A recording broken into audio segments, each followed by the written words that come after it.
ಪ್ರಿಯ ಸ್ಪರ್ಧಾರ್ಥಿಗಳೇ, ಕನ್ನಡದಲ್ಲಿ current affairs ಅನ್ನ ಪ್ರಸ್ತುತಿಪಡಿಸುವ India for IS ನ ಕರೆಂಟ್ ಅಫೇರ್ಸ್ ಸೀರೀಸ್ಗೆ ನಿಮ್ಮೆಲ್ಲರಿಗೂ ಸ್ವಾಗತ. ನಾನು ಶಿವಲಿಂಗಯ್ಯ. ಹಿಂದಿನ ವಿಡಿಯೋದಲ್ಲಿ UNESCO world heritage sites in India ಅಥವಾ ಭಾರತದಲ್ಲಿನ ಯುನೆಸ್ಕೋ ವಿಶ್ವ ಪರಂಪರೆಯ ತಾಣಗಳಿಗೆ ಸಂಬಂಧಪಟ್ಟಂತಹ ಮಾಹಿತಿಯನ್ನ ಈ ವಿಡಿಯೋದಲ್ಲಿ ನೋಡಿ. ಸೊ ಏನಿದು ವಿಶ್ವ ಪರಂಪರೆ ತಾಣ ಅಥವಾ ವರ್ಲ್ಡ್ ಹೆರಿಟೇಜ್ ಸೈಟ್ಸ್ ಅಂದ್ರೆ ಏನು? ಈ ಯುನೆಸ್ಕೋ ಅಂಡರ್ ಅಲ್ಲಿರುವಂತಹ ಈ ಒಂದು ವಿಶ್ವ ಪರಂಪರೆ ತಾಣಗಳು ಅತ್ಯುತ್ತಮವಾದಂತಹ ಸಾಂಸ್ಕೃತಿಕ, ಐತಿಹಾಸಿಕ ಮತ್ತು ನೈಸರ್ಗಿಕ ಮಹತ್ವಗಳಿಗಾಗಿ ಗುರುತಿಸಲ್ಪಡುವಂತಹ ಒಂದು ಹೆಗ್ಗುರುತುಗಳಾಗಿ ಇರುವಂತದ್ದೇನೆ ನಮಗೆ ಈ ಒಂದು ವಿಶ್ವ ಪರಂಪರೆಯ ತಾಣಗಳು ಅನ್ನುವಂಥದ್ದು. ಇವುಗಳನ್ನ ಅಂತಾರಾಷ್ಟ್ರೀಯ ಒಂದು ಒಪ್ಪಂದದ ಅಂದ್ರೆ ಇಂಟರ್ನ್ಯಾಷನಲ್ ಅಗ್ರಿಮೆಂಟ್ ಅಂತ ನಾವೇನ್ ಕರಿತೀವಿ, ಅದ್ರ ಅಂಡರ್ ಅಲ್ಲಿ ಯುನೆಸ್ಕೋ ಅಡಿನಲ್ಲಿ ಇವು ನಮಗೆ ರಕ್ಷಣೆಯನ್ನ ಮಾಡಲಾಗಿರುವಂತದ್ದು.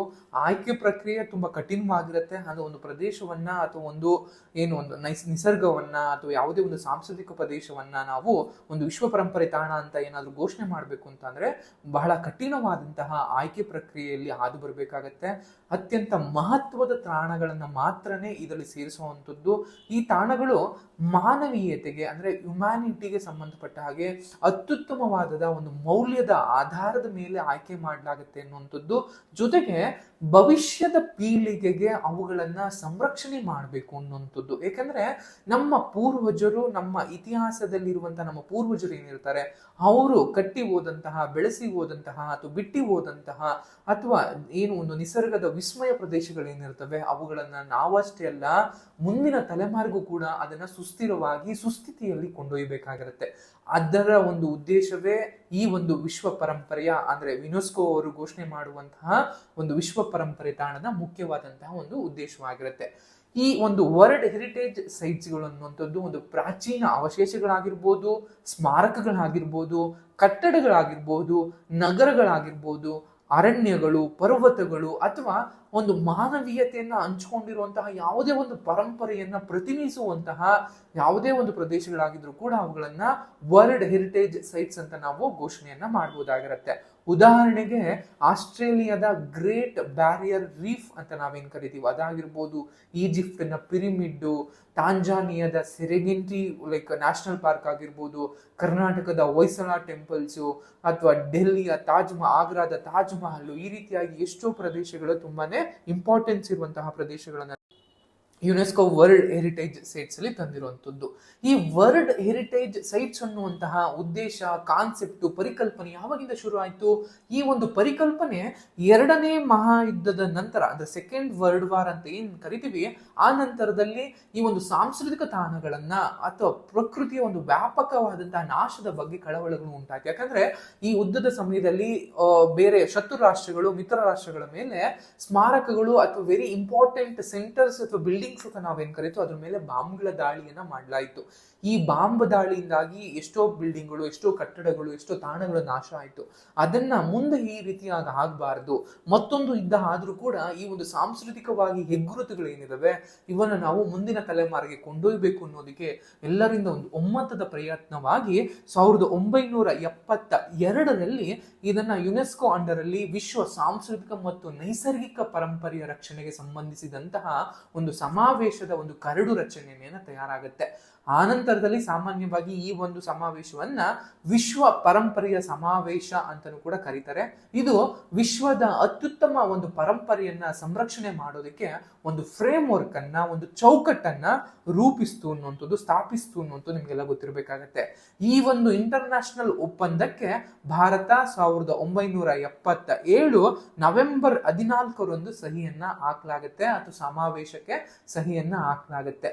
ನಿರ್ದಿಷ್ಟ ಮಾನದಂಡಗಳನ್ನ ಪೂರೈಸುವ ಮೂಲಕ ವಿಶ್ವ ಪರಂಪರೆಯ ಪಟ್ಟಿನಲ್ಲಿ ಸೇರಿಸೋದಕ್ಕೆ ಪರಿಗಣಿಸಬಹುದಾದಂತಹ ನೈಸರ್ಗಿಕ ಅಥವಾ ಸಾಂಸ್ಕೃತಿಕ ತಾಣಗಳ ಒಂದು ಪ್ರಕಾರವನ್ನ ಈ ಒಂದು ಸಮಾವೇಶ ಡೆಫಿನೇಷನ್ ಅನ್ನ ಅಥವಾ ವ್ಯಾಖ್ಯಾನವನ್ನ ಕೊಡುತ್ತೆ ಅನ್ನುವಂಥದ್ದು ಗೊತ್ತಿರಲಿ. ಒಂದು ಪ್ರದೇಶವನ್ನ ಅಥವಾ ಒಂದು ತಾಣವನ್ನ ಈ ಒಂದು ವಿಶ್ವ ಪರಂಪರೆ ಘೋಷಣೆ ಮಾಡಬೇಕಾದ್ರೆ ಅದಕ್ಕಿರುವಂತಹ ಆಯ್ಕೆಯ ಮಾನದಂಡಗಳು ಏನೇನು, ಯಾವ ಒಂದು ಕ್ರೈಟೀರಿಯಾಸ್ ಆಧಾರದ ಮೇಲೆ ಒಂದು ಪ್ರದೇಶವನ್ನ ವಿಶ್ವ ಪರಂಪರೆ ತಾಣ ಅಥವಾ ವರ್ಲ್ಡ್ ಹೆರಿಟೇಜ್ ಸೈಟ್ಸ್ ಅಂತ ರೆಕಗ್ನೈಸ್ ಮಾಡ್ತಾರೆ ಅಂತ ಬಂದ್ರೆ, ಒಂದು ಈ ಯುನೆಸ್ಕೋ ಅಡಿನಲ್ಲಿ ವಿಶ್ವ ಪರಂಪರೆ ತಾಣಗಳಲ್ಲಿ ಪಟ್ಟಿನಲ್ಲಿ ಅರ್ಹತೆ ಪಡೆಯೋದಕ್ಕೆ ಒಂದು ತಾಣ ಅಥವಾ ಒಂದು ಸೈಟ್ಸ್ ಏನೇ ಆಗಿದ್ರು ಕೂಡ ಸಾಂಸ್ಕೃತಿಕ ಅಂದ್ರೆ ಕಲ್ಚರಲಿ ಅಥವಾ ನೈಸರ್ಗಿಕವಾಗಿ ಮಹತ್ವವನ್ನು ಒಳಗೊಂಡಿರುವಂತಹ ಈ ಮಾನದಂಡಗಳಲ್ಲಿ ಕನಿಷ್ಠ ಒಂದನ್ನ ಪೂರೈಸಬೇಕಾಗತ್ತೆ. ಅಂದ್ರೆ ಒಟ್ಟಾರೆಯಾಗಿ 10 ಕ್ರೈಟೀರಿಯಾಸ್ಗಳನ್ನ 10 ಮಾನದಂಡಗಳನ್ನ ಕೊಡಲಾಗಿದೆ. ಆ 10 ಮಾನದಂಡಗಳಲ್ಲಿ ಕನಿಷ್ಠ ಒಂದು ಮಾನದಂಡಗಳನ್ನಾದ್ರೂ ಕೂಡ ಪೂರೈಸಬೇಕಾಗತ್ತೆ. ಅಂತಾರಾಷ್ಟ್ರೀಯ ಸ್ಮಾರಕ ಮತ್ತು ತಾಣಗಳ ಮಂಡಳಿ ಏನಿರುತ್ತೆ ಅದು ಮತ್ತು ಅಂತಾರಾಷ್ಟ್ರೀಯ ಪ್ರಕೃತಿ ಸಂರಕ್ಷಣೆ ಒಕ್ಕೂಟದ ಒಂದು ಪ್ರತಿ ನಾಮನಿರ್ದೇಶಿತ ತಾಣಗಳನ್ನ ನಿರ್ಣಯಿಸುತ್ತೆ ಅನ್ನೋದು. ಯಾಕಂದ್ರೆ ಪ್ರತಿಯೊಂದು ದೇಶಗಳು ಕೂಡ ನಾಮಿನೇಷನ್ ಅನ್ನು ಮಾಡ್ತವೆ. ಅಂದ್ರೆ ನನ್ನ ದೇಶದ ಈ ಒಂದು ಪ್ರದೇಶವನ್ನ, ಈ ಒಂದು ಕಟ್ಟಡವನ್ನ, ಈ ಒಂದು ವಾಸ್ತುಶಿಲ್ಪದ ಮೇರುಕೃತಿಯನ್ನ ನೀವು ವರ್ಲ್ಡ್ ಹೆರಿಟೇಜ್ ಸೈಟ್ಸ್ ಅಂತ ರೆಕಗ್ನೈಸ್ ಮಾಡಿ ಅಂತ ಹೇಳುತ್ತೆ. ಸೊ ಅದನ್ನ ಎಲ್ಲಾ ದೇಶಗಳು ಕೊಟ್ಟಿದ್ದನ್ನು ಕೂಡ ರೆಕಗ್ನೈಸ್ ಮಾಡೋದಿಕ್ಕಾಗಲ್ಲ. ಅದಕ್ಕೋಸ್ಕರ ಏನ್ ಮಾಡುತ್ತೆ, ಅದಕ್ಕಿಂತ ಒಂದು ಸಮಿತಿಗಳನ್ನ, ಕಮಿಟಿಗಳನ್ನ ಫಾರ್ಮ್ ಮಾಡಲಾಗುತ್ತೆ. ಈ ವಿವಿಧ ದೇಶಗಳಿಂದ ಬರುವಂತಹ ನಾಮಿನೇಷನ್ಗಳು, ನಾಮನಿರ್ದೇಶನಗಳನ್ನ ಈ ಒಂದು ಮಂಡಳಿ, ಈ ಒಂದು ಸಮಿತಿ ಸುದೀರ್ಘವಾದಂತಹ ಒಂದು ಅಧ್ಯಯನಗಳನ್ನ ಕೈಗೊಂಡು ಅದನ್ನ ಹೇಗೆ ಒಂದು ಸುಸ್ಥಿರವಾಗಿ ಕಾಪಾಡಬೇಕು ಅಂತ ಯೋಚನೆಗಳನ್ನ ಮಾಡಿ ಕೊನೆಯದಾಗಿ ಆ ಒಂದು ಪ್ರದೇಶವನ್ನ ಒಂದು ವರ್ಲ್ಡ್ ಹೆರಿಟೇಜ್ ಸೈಟ್ಸ್ ಅಂತ ಘೋಷಣೆಯನ್ನ ಮಾಡಲಾಗುತ್ತೆ. ಒಂದು ಸಾಂಸ್ಕೃತಿಕ ತಾಣ ಆಗ್ಬೇಕು, ಕಲ್ಚರಲ್ ಒಂದು ಸೈಟ್ಸ್ ಆಗ್ಬೇಕು ಅಂದ್ರೆ 6 ಕ್ರೈಟೀರಿಯಾಸ್ ಗಳನ್ನ ಕೊಡಲಾಗಿದೆ. ಅದರಲ್ಲಿ ಮಾನವ ಸೃಜನಶೀಲ ಒಂದು ಪ್ರತಿಭೆಯ ಒಂದು ಮೇರುಕೃತಿ ಆಗಿರಬೇಕು, ಅಥವಾ ಸಾಂಸ್ಕೃತಿಕ ವಿನಿಮಯ ಮತ್ತು ನಾಗರಿಕತೆಯನ್ನು ಅದು ಪ್ರತಿನಿಧಿಸ್ತಾ ಇರಬೇಕಾಗತ್ತೆ. ಸಂಪ್ರದಾಯ ಮತ್ತು ನಾಗರಿಕತೆಯ ವಿಶಿಷ್ಟವಾದಂತಹ ಒಂದು ಸಾಕ್ಷಿ ಆಗಿರಬೇಕು. ವಾಸ್ತುಶಿಲ್ಪ, ತಂತ್ರಜ್ಞಾನ ಅಥವಾ ಒಂದೇನು ಭೂದೃಶ್ಯ ಅಂತ ನಾವೇನ್ ಕರಿತೀವಿ ಅದನ್ನ ಅದು ಎಕ್ಸಾಂಪಲ್ ಆಗಿರ್ಬೇಕಾಗತ್ತೆ. ಸಾಂಪ್ರದಾಯಿಕವಾದಂತಹ ಅಥವಾ ಏನು ನಮ್ಮ ವಾಸಸ್ಥಳಗಳಾಗಿರ್ಬೋದು, ಭೂಮಿ ಆಗಿರ್ಬೋದು, ಸಮುದ್ರದ ಒಂದು ಬಳಕೆಯನ್ನ ತೋರಿಸ್ಕೊಡ್ಬೇಕಾಗತ್ತೆ. ಅಥವಾ ಸಾರ್ವತ್ರಿಕ ಮಹತ್ವದ ಘಟನೆಗಳನ್ನ ಬೀರೋ ರೀತಿಯಲ್ಲಿ ಇರಬೇಕು. ಈ ಒಂದು 6 ಕ್ರೈಟೀರಿಯಾಸ್ ಗಳನ್ನ ಕೊಡಲಾಗಿದೆ. ಇವ್ರ ಅಂಡರ್ ಅಲ್ಲಿ ಯಾವ್ದಾದ್ರು ಒಂದು ಕ್ರೈಟೀರಿಯಾಗಳನ್ನ ನಾವು ಫುಲ್ಫಿಲ್ ಮಾಡಲೇಬೇಕಾಗಿರುತ್ತೆ. ಇನ್ನು ನೈಸರ್ಗಿಕವಾದಂತಹ ತಾಣಗಳಿಗೆ 4 ಮಾನದಂಡಗಳನ್ನು ಕೊಡಲಾಗಿದೆ. ಅತ್ಯುನ್ನತ ನೈಸರ್ಗಿಕ ವಿದ್ಯಮಾನ ಮತ್ತು ವೈಶಿಷ್ಟ್ಯಗಳನ್ನ ಹೊಂದಿರಬೇಕು, ಅಥವಾ ಭೂಮಿಯ ಒಂದು ವಿಕಸನದ ಇತಿಹಾಸವನ್ನ ಹೊಂದಿರಬೇಕು, ಪ್ರತಿನಿಧಿಸಬೇಕು ಅನ್ನುವಂಥದ್ದು, ಅಥವಾ ಪರಿಸರ ಮತ್ತು ಜೈವಿಕ ಪ್ರಕ್ರಿಯೆಗಳನ್ನ ಉದಾಹರಿಸಬೇಕು ಅನ್ನುವಂಥದ್ದು. ಕೊನೆಯದಾಗಿ ಜೈವಿಕ ವೈವಿಧ್ಯತೆಯ ಒಂದು ನಿರ್ಣಾಯಕ ಒಂದು ಆವಾಸ ಸ್ಥಾನವನ್ನ, ಹ್ಯಾಬಿಟೇಟ್ ಅನ್ನ ಹೊಂದಿರಬೇಕು ಅನ್ನುವಂಥದ್ದನ್ನ ನಾವು ನೋಡ್ತಾ ಬರ್ಬೋದು. ಹಾಗಾದ್ರೆ ಭಾರತದಲ್ಲಿ ಈ ಯುನೆಸ್ಕೋ ವರ್ಲ್ಡ್ ಹೆರಿಟೇಜ್ ಸೈಟ್ಸ್ ಗಳು ಎಷ್ಟಿದಾವೆ ಅಂತ ನೋಡ್ತಾ ಬಂದ್ರೆ, ಭಾರತದಲ್ಲಿ ಯುನೆಸ್ಕೋ ವಿಶ್ವ ಪರಂಪರೆಯ ತಾಣಗಳು ಸಾಂಸ್ಕೃತಿಕ, ನೈಸರ್ಗಿಕ ಮತ್ತು ಮಿಶ್ರ ಮಹತ್ವಕ್ಕಾಗಿ ಗುರುತಿಸಲ್ಪಟ್ಟಂತಹ 44ಕ್ಕೂ ಹೆಚ್ಚು ಗಮನಾರ್ಹ ಸ್ಥಳಗಳನ್ನು ಒಳಗೊಂಡಿದೆ. ಅವುಗಳಲ್ಲಿ 36 ಸಾಂಸ್ಕೃತಿಕ ತಾಣಗಳು, 7 ನೈಸರ್ಗಿಕ, 1 ಮಿಶ್ರದ ಒಂದು ತಾಣಗಳಾಗಿ ಇರುವಂತದ್ದು. ಎಕ್ಸಾಂಪಲ್ಸ್ ಅನ್ನ ನೋಡೋದಾದ್ರೆ ತಾಜ್ ಮಹಲ್, ಅಜಂತಾ, ಎಲ್ಲೋರಾ, ಕೊನಾರ್ಕ್ ನಲ್ಲಿರುವಂತಹ ಸೂರ್ಯ ಟೆಂಪಲ್ಸ್, ಕಾಜಿರಂಗ ರಾಷ್ಟ್ರೀಯ ಉದ್ಯಾನವನ, ದಕ್ಷಿಣ ಭಾರತದಲ್ಲಿ ಕಂಡು ಬರುವಂತಹ ವೆಸ್ಟರ್ನ್ ಘಾಟ್ಗಳು, ಇವೆಲ್ಲವೂ ಕೂಡ ಭಾರತದ ಒಂದು ಸಮೃದ್ಧ ಐತಿಹಾಸಿಕ ಪರಂಪರೆ, ವಾಸ್ತುಶಿಲ್ಪದ ಪ್ರತಿಭೆ ಮತ್ತು ಒಂದು ಪರಿಸರ ವೈವಿಧ್ಯತೆಯನ್ನ ಪ್ರತಿಬಿಂಬಿಸುತ್ತೆ. ಭಾರತವು ವಿಶ್ವ ಪರಂಪರೆ ತಾಣಗಳ ಸಂಖ್ಯೆಯಲ್ಲಿ ಜಾಗತಿಕವಾಗಿ 6ನೇ ಸ್ಥಾನದಲ್ಲಿ ಇದೆ ಅಂತ ನಿಮ್ಗೆ ಗೊತ್ತಿರಲಿ. ಆ ಮೂಲಕ ಭಾರತ ತನ್ನ ವೈವಿಧ್ಯಮಯ ಪ್ರತಿಭೆ ಒಂದು ಪರಂಪರೆ ಏನಿದೆ, ವೈವಿಧ್ಯವಾದಂತಹ ಒಂದು ಪರಂಪರೆಯನ್ನ ಸಂರಕ್ಷಿಸುವಂತಹ ಬದ್ಧತೆಯನ್ನ ಒತ್ತಿ ಹೇಳುತ್ತೆ ಅನ್ನುವಂಥದ್ದು ನಿಮಗೆ ಗೊತ್ತಿರಬೇಕಾಗತ್ತೆ. ಅಂಡ್ ಇತ್ತೀಚೆಗೆ ಭಾರತ ಒಂದಷ್ಟು ನಾಮಿನೇಷನ್ಗಳನ್ನು ಕೂಡ ಮಾಡಿದೆ. ಅಂದ್ರೆ ಹೊಸದಾಗಿ ಯಾವ ಒಂದು ಪ್ರದೇಶಗಳನ್ನ ವರ್ಲ್ಡ್ ಹೆರಿಟೇಜ್ ಸೇರಿಸಬೇಕು ಅನ್ನುವಂಥದ್ದು. ಮುಖ್ಯವಾಗಿ ಭಾರತದಿಂದ 6 ಸ್ಥಳಗಳು ಇರುವಂತದ್ದು. ಒಂದು ಕಾಂಗರ್ ಕಣಿವೆ ಅನ್ನುವಂಥದ್ದು, ಇದು ಕೂಡ ನ್ಯಾಷನಲ್ ಪಾರ್ಕ್ ಆಗಿರುತ್ತೆ, ಛತ್ತೀಸ್ಗಢಲ್ಲಿ ಕಂಡು ಬರುವಂತದ್ದು. ಅದೇ ರೀತಿ ತೆಲಂಗಾಣದಲ್ಲಿ ಕಂಡು ಬರುವಂತಹ ಮುದುಮಲ್ ಮೆಗಾಲಿಥಿಕ್ ಮೆನಿಹರ್ಗಳು ಅನ್ನುವಂಥದ್ದು, ಯಾಕಂದ್ರೆ ಇದು ಪ್ರಾಚೀನ ಸ್ಮಾರಕ ಅಥವಾ ಸಮಾಧಿ ಸ್ಥಳಗಳಾಗಿರುತ್ತವೆ. ಇನ್ನೊಂದು ಮಧ್ಯಪ್ರದೇಶದಲ್ಲಿ ಅಥವಾ ಮುಖ್ಯವಾಗಿ ಕಂಡು ಬರುವಂತಹ ಮೌರ್ಯ ಯುಗದಲ್ಲಿ ಇದ್ದಂತಹ ಅಶೋಕನ ಶಾಸನಗಳು ಇಲ್ಲೆಲ್ಲಿ ಕಂಡು ಬರ್ತವೆ. ಅವುಗಳನ್ನು ಕೂಡ ವರ್ಲ್ಡ್ ಹೆರಿಟೇಜ್ ಸೈಟ್ಸ್ ಆಗಿ ರೆಕಗ್ನೈಸ್ ಮಾಡಬೇಕು ಅನ್ನುವಂತಹ ನಾಮಿನೇಷನ್ ಅನ್ನು ಭಾರತ ಸರ್ಕಾರ ಮಾಡಿದೆ. ಅದೇ ರೀತಿಯಲ್ಲಿ ಬಹುರಾಜ್ಯಗಳಲ್ಲಿ ಕಂಡು ಬರುವಂತಹ ಚೌಸತ್ ಯೋಗಿನಿ ದೇವಾಲಯಗಳನ್ನು ಕೂಡ ಆ ರೀತಿಯಲ್ಲಿ ಒಂದು ನಾಮಿನೇಷನ್ ಅನ್ನ ಮಾಡಿದೆ. ದೆನ್ ಗುಪ್ತರ ಕಾಲಕ್ಕೆ ಸಂಬಂಧಪಟ್ಟಂತಹ ದೇವಾಲಯಗಳು, ಅದೇ ರೀತಿಯಲ್ಲಿ ಮಧ್ಯಪ್ರದೇಶ ಮತ್ತು ಉತ್ತರ ಪ್ರದೇಶದಲ್ಲಿ ಕಂಡು ಬರುವಂತಹ ಬುಂದೇಲ್ಖಂಡ್ ರಾಜ್ಯದಲ್ಲಿ ಅಥವಾ ಬುಂದೇಲ್ಖಂಡ್ ಒಂದು ಪರಿಸರದಲ್ಲಿ ಅಥವಾ ಪ್ರದೇಶದಲ್ಲಿ ಕಂಡು ಬರುವಂತಹ ಬುಂದೇಲರ ಅರಮನೆಗಳು ಏನಿದಾವೆ ಅವುಗಳನ್ನು ಕೂಡ ನಾಮಿನೇಷನ್ ಅನ್ನ ಭಾರತ ಮಾಡಲಾಗಿದೆ. ಒಟ್ಟಾರೆಯಾಗಿ ಈ 6 ಪ್ರದೇಶಗಳನ್ನ ಭಾರತ ಯುನೆಸ್ಕೋ ವರ್ಲ್ಡ್ ಹೆರಿಟೇಜ್ ಸೈಟ್ಸ್ಗೆ ಎಷ್ಟೋ ವರ್ಷಗಳ ಸುದೀರ್ಘ ಅಧ್ಯಯನ ನಂತರ, ಕಮಿಟಿಯ ಅಧ್ಯಯನದ ನಂತರ ಒಂದು ಪ್ರದೇಶವನ್ನ ವರ್ಲ್ಡ್ ಹೆರಿಟೇಜ್ ಸೈಟ್ಸ್ ಆಗಿ ಮಾಡಲಾಗುತ್ತೆ. 2010ರಿಂದ ಈಚೆಗೆ ಭಾರತದಿಂದ ಯಾವ ಒಂದು ಪ್ರದೇಶಗಳು, ಎಷ್ಟು ಪ್ರದೇಶಗಳು ವರ್ಲ್ಡ್ ಹೆರಿಟೇಜ್ ಸೈಟ್ಸ್ಗೆ ರೆಕಗ್ನೈಸ್ ಆಗಿ ಮಾಡಲಾಗಿದೆ ಅಂತ ನೋಡೋಣ. ಮೊದಲಿಗೆ ಇರುವಂತದ್ದು ವಾರಂಗಲ್ ನಲ್ಲಿರುವಂತಹ ರುದ್ರೇಶ್ವರ ಅಥವಾ ರಾಮಪ್ಪ ಟೆಂಪಲ್ ಅಂತಾನೂ ಕೂಡ ಕರೀತಾರೆ. 1213ರ ಒಂದು ಸಮಯದಲ್ಲಿ ಕಾಕತೀಯ ಡೈನಸ್ಟಿನಲ್ಲಿ ಬಿಲ್ಡ್ ಮಾಡಿದಂತಹ ರಾಜ ಗಜಪತಿ ಒಂದು ದೇವರ ಒಂದು ಏನು ಅವರ ಸೇನಾಧಿಪತಿ ಇದ್ದು ರೇಚಂದ್ರ ರುದ್ರ ಅನ್ನುವಂಥವ್ರು ಈ ಒಂದು ರಾಮಪ್ಪ ಟೆಂಪಲ್ ನ ಬಿಲ್ಡ್ ಮಾಡಲಾಗಿತ್ತು. ಅದನ್ನ 2021ರಲ್ಲಿ ಏನು ವರ್ಲ್ಡ್ ಹೆರಿಟೇಜ್ ಸೈಟ್ಸ್ ಆಗಿ ಮಾಡಲಾಗಿದೆ.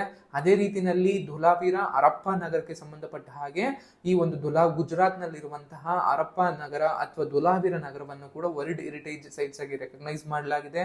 2023ರಲ್ಲಿ ಹೊಯ್ಸಳರ ಟೆಂಪಲ್ ಗಳನ್ನ 12 ಮತ್ತು 13ನೇ ಶತಮಾನದಲ್ಲಿ ಈ ಹೊಯ್ಸಳರ ಒಂದು ವೇಷರ ಶೈಲಿಗೆ ಸಂಬಂಧಪಟ್ಟ ಹಾಗೆ 3 ದೇವಸ್ಥಾನಗಳನ್ನ ಈ ಒಂದು ವರ್ಲ್ಡ್ ಹೆರಿಟೇಜ್ ಸೈಟ್ಸ್ ಆಗಿ ಮಾಡಲಾಯಿತು. ಅಂಡ್ 2023ರಲ್ಲಿ ಪಶ್ಚಿಮ ಬಂಗಾಳದ ಶಾಂತಿನಿಕೇತನ ಅನ್ನುವಂತಹ ಒಂದು ಇನ್ಸ್ಟಿಟ್ಯೂಷನ್ ಕೂಡ ವರ್ಲ್ಡ್ ಹೆರಿಟೇಜ್ ಸೈಟ್ಸ್ ಆಗಿ ಅದನ್ನ ಫಾರ್ಮ್ ಮಾಡಲಾಯಿತು. ಅಂಡ್ 2024ರಲ್ಲಿ ಅಸ್ಸಾಂನ ಮೊಹಧಾಮ್ಗಳಂತನೂ ಕೂಡ ಕರಿತಾ ಬರ್ತಾರೆ. ಅಂದ್ರೆ ಅಹೋಮ್ ಡೈನಸ್ಟಿಯ ರಾಜರು ಮತ್ತು ಸೇನಾನಿಗಳಿದ್ದಂತಹ ಅವರ ಒಂದು ಸಮಾಧಿ ದಿಬ್ಬಗಳು ಅಥವಾ ಒಂದು ಸಮಾಧಿ ಸ್ಥಳಗಳು ಏನಿದ್ವೋ ಅವನು ಕೂಡ ಈ ಒಂದು ಅಹೋಮ್ ಡೈನಸ್ಟಿಯ ಮೊಹಧಾಮ್ಗಳು ಅಂತಲೂ ಕೂಡ ಅವನ್ನ ಮಾಡಲಾಗಿದೆ. ಕೊನೆಯದಾಗಿ 2025ರಲ್ಲಿ ಮರಾಠರ ಒಂದು ಕೋಟೆ ಕೊತ್ತಲುಗಳು ಏನಿದ್ವು, ಒಂದು ಸೇನೆಗೆ ಸಂಬಂಧಪಟ್ಟ ಹಾಗೆ ಕೋಟೆ ಕೊತ್ತಲುಗಳು ಏನಿದ್ವು ಅವನು ಕೂಡ ವರ್ಲ್ಡ್ ಹೆರಿಟೇಜ್ ಸೈಟ್ಸ್ ಆಗಿ ರೆಕಗ್ನೈಸ್ ಮಾಡಲಾಗಿದೆ. ಇದರ ಅಡಿನಲ್ಲಿ ಒಟ್ಟಾರೆಯಾಗಿ 12ಕ್ಕೂ ಹೆಚ್ಚು ಕೋಟೆಗಳನ್ನು ಮಾಡಿರುವಂತದ್ದು. ಅದರಲ್ಲಿ 11ಕ್ಕೂ ಹೆಚ್ಚು ಮಹಾರಾಷ್ಟ್ರದಲ್ಲಿ ಇದಾವೆ, ಒಂದು ಮಾತ್ರ ತಮಿಳುನಾಡಿನಲ್ಲಿದೆ. ರಾಯಗಢ, ಶಿವನೇರಿ, ಸಿಂಧುದುರ್ಗ ಈ ರೀತಿಯಾದಂತಹ ಕೋಟೆಗಳು 17ರಿಂದ 19ನೇ ಶತಮಾನದ ಆಸುಪಾಸಿನಲ್ಲಿ ಮರಾಠರು ಕಟ್ಟಿದಂತಹ, ನವೀಕರಿಸಿದಂತಹ ಅಥವಾ ವಶಪಡಿಸಿಕೊಂಡಂತಹ ಸೇನೆಗೆ ಸಂಬಂಧಪಟ್ಟ ಹಾಗೆ ಏನು ಕೋಟೆ ಕೊತ್ತಲುಗಳಿದಾವೆ ಅವುಗಳನ್ನೆಲ್ಲವೂ ಕೂಡ ವರ್ಲ್ಡ್ ಹೆರಿಟೇಜ್ 10ರಿಂದ ಈಚೆಗೆ ಅಂದ್ರೆ Ramappa temple, Dholavira, Hoysala temples, Shantiniketan university ಅಥವಾ ಮೊಹಧಾಮ್ಗಳು ಮತ್ತು ಮರಾಠರ ಒಂದು ಸೇನೆಯ ಕೋಟೆ ಕೊತ್ತಲುಗಳು ಇವೆಲ್ಲವೂ ಕೂಡ ನಮಗೆ 2010ರಿಂದ ಈಚೆಗೆ ವರ್ಲ್ಡ್ ಹೆರಿಟೇಜ್ ಸೈಟ್ಸ್ ಆಗಿ ರೆಕಗ್ನೈಸ್ ಅನ್ನ ಘೋಷಣೆ ಮಾಡಲಾಗಿದೆ. ಇದಿಷ್ಟು. ಇನ್ನು ಕರ್ನಾಟಕದಿಂದ ಎಷ್ಟು ಪ್ರದೇಶಗಳು ಯುನೆಸ್ಕೋ ವರ್ಲ್ಡ್ ಹೆರಿಟೇಜ್ ಸೈಟ್ಸ್ ಅಲ್ಲಿ ಇದೆ ಅನ್ನುವಂಥದ್ದು ನೋಡೋದಾದ್ರೆ, ಮೊದಲಿಗೆ ಹಂಪಿಯ ಒಂದು ಸ್ಮಾರಕಗಳು, ಆ ನಂತರದಲ್ಲಿ ಪಟ್ಟದಕಲ್ಲಿನ ಸ್ಮಾರಕಗಳನ್ನ ನೋಡ್ತಾ ಬರ್ಬೋದು, ಹೊಯ್ಸಳರ ಒಂದು ಟೆಂಪಲ್ಸ್ ಗಳನ್ನ ಮತ್ತು ವೆಸ್ಟರ್ನ್ ಘಾಟ್ಗಳನ್ನ.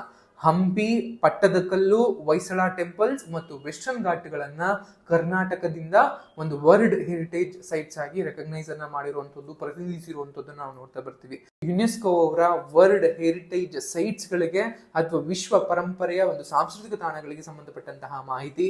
ಈ ಮಾಹಿತಿ ನಿಮ್ಗೆ ಇಷ್ಟ ಆಗಿದೆ ಅಂತ ಭಾವಿಸ್ತಾ ಈ ವಿಡಿಯೋ ಎಂಡ್ ಮಾಡ್ತಾ ಇದ್ದೀನಿ. Thank you.